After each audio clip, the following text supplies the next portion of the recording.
Abba. Abba is an Aramaic word that means father. It shows love, closeness, and respect, like calling your dad Papa or Daddy.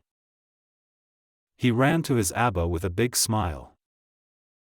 I call my father Abba at home.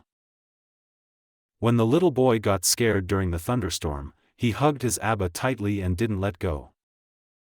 In many families, children say Abba instead of Dad to show love and respect for their father.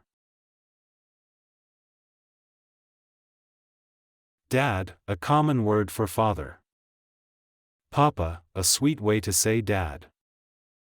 Daddy, a warm and loving word for father. Other similar words: Appa, Papi, Baba. Stranger, someone you don't know. Enemy, someone who is against you.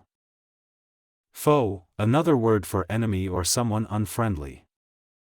Other opposite words: outsider, opponent, unknown.